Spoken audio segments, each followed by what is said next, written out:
So the API for the raid weapons has been released, and I've been lucky enough to get a god roll for the new raid hand cannon, the Zaouli's Bane. It's a very good weapon, you guys, and I'm excited to show you this. With SMGs being so dominant in the PvE meta, it's been difficult to find a hand cannon that synergizes into the 3.0 builds and feels innately powerful, until now. Not forgetting the PvP folk out there, this hand cannon has some great perks in both columns and some interesting new perks as well that I want to discuss, which actually changes the number of headshots and body shots you need for a kill. Very interesting indeed. The best thing about these raid weapons, they're craftable, so you're going to have access to enhanced perks, which makes the god roll even better. The origin trait for these raid weapons is nothing to scoff at either. Runneth Over lets you overflow your magazine based on the number of teammates near you, and it doesn't even have to be people in the same fire team. It works with blueberries outside of your fire team.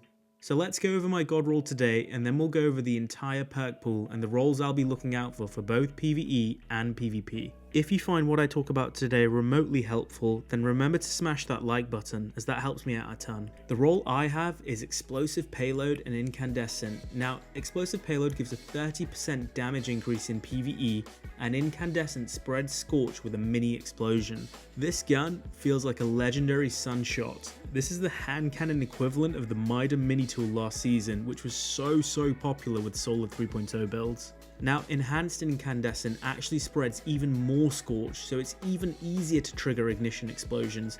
Here you can see I'm using normal Incandescent, and it takes a few explosions for it to trigger an ignition. But with Enhanced Incandescent, it's just so much easier.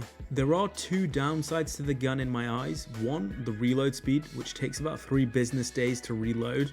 And then secondly, the gun model is a little bit obstructive, especially with the recoil direction it naturally has. We can fix the first one quite easily, especially for a PvE god roll, and the origin trait helps to circumvent this as well. The second downside, however, I found to be a little bit more problematic, especially for PvP, but we'll do the best we can here with this god roll. Let's go over the perk pool to see what perks will synergize well together and to see how we can combat those downsides. For PvE, barrel-wise, small bore is always going to be a great shout. It's going to give range and stability. Then for the magazine, I'd go for alloy magazine or tactical mag. Both of these increase the magazine size so that the origin trait is going to maximize the size even more. The issue with extended mag is it slows down the reload speed further, which we want to avoid here. For column 1, Explosive Payload is the clear winner here as it gives a flat 30% damage increase in PvE. None of the other perks are going to give as much of a benefit. Maybe Ensemble for the increased reload, but again, not as good as Explosive Payload here. For column 2, however, there are a few good options. One for All is going to provide a 35% damage bonus after hitting 3 targets for 10 seconds. Demolitionist is going to work well with any 3.0 grenade build, and then Firefly is going to work well for Ad Clear, and it's going to feel like Solar OG Fatebringer here. But for me, Incandescent is where the gun truly shines. With Enhanced Incandescent and the Fragment Ember of Ashes, you can actually get 85 stacks of Scorch per explosion, meaning that 2 explosions, just 2, triggers ignition. Heck, even 1 incandescent explosion with a grenade or melee will do it. It's a novel perk combo, Explosive Payload and Incandescent, and from my testing, I can't recommend it enough. This is my favorite PvE hand cannon, hands down. Masterwork, I'd highly recommend reload speed here, and then a backup mag or minor spec for the mod. PvP god roll wise, barrel wise, again, you can't go wrong with small bore here, especially for controller. For PC, where I think the janky recoil isn't going to be as big a problem, you could go for something like Hammer Forge rifling instead. For the magazine, you want accurized rounds here for the 10 range, and then perk wise, there's some good options here in both columns. Column 1, you actually have Opening Shot, which is a great perk on all hand cannons. It gives range, aim assist on that first shot, and then it makes your subsequent hand cannon shots have less bloom. There's also a new perk here which is very interesting called Gut Shot Straight, which actually increases body shot damage on a hand cannon by 20%, and therefore allows for a 2 headshot, 1 body shot at anyone 9 resilience or less, or you can 4 body shot someone at any resilience level. Now, this sounds a bit overpowered, but you actually lose a whopping 35% aim assist on the regular version of the perk, and this is pretty noticeable in PvP. It will be interesting to test out, however, whether the enhanced version is more bearable, as that makes you actually lose less aim assist. The tried and tested perk to go for here is actually Explosive Payload, and I did a video a while back on Fatebringer. One of the key reasons why that gun is probably still one of my favorite PvP hand cannons is Explosive Payload. It extends the range indirectly, as the explosive portion of the damage has no drop off, It causes visual disturbance for your opponent, and it causes extra flinch as well.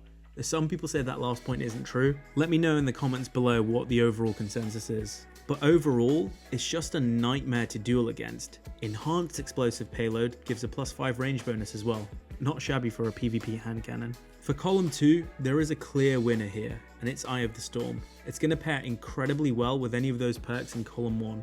Opening Shot and Eye of the Storm is a perk combo we've seen on guns like the Cantata, and it makes the gun feel incredible across all 3 shots within a duel, albeit you lose a bit of range. Gut Shot Straight and Eye of the Storm will also work great, no doubt. The extra aim assist that you do gain from Eye of the Storm when you're critically wounded might override some of that aim assist lost with Gut Shot Straight. But again, similar to Fatebringer, Eye of the Storm and Explosive Payload is the combination I'm most excited to try out. It'll be a dueling monster and energy slot Fatebringer. For the masterwork, you want range here to push that out as much as possible. And then finally for the mod, I actually went with Counterbalance. The one issue I have with the gun is the gun model exaggerates the recoil, and it makes the gun feel a bit unwieldy. It has 89 recoil direction, which makes the gun tend slightly to the left, but using Counterbalance, this is going to make this vertical and much easier to control. Otherwise, you can go for targeting adjuster, especially if you're using Gut Shot Straight to make up for that aim assist loss. So there you have it guys, Explosive Payload and Incandescent for PvE, and then Explosive Payload and Eye of the Storm for PvP. Try these combinations out and let me know what perk combinations you've enjoyed so far. I'll be honest, I didn't enjoy using this gun in PvP that much, and my friends tell me with Gut Shot, if it's not enhanced, it makes the gun very difficult to use in PvP. But for PvE, this is probably my new favourite hand cannon. If you liked what I talked about today, like the video, and remember to subscribe for more Destiny content. I'm Mr. On It, and that's it for today. Peace out, guys.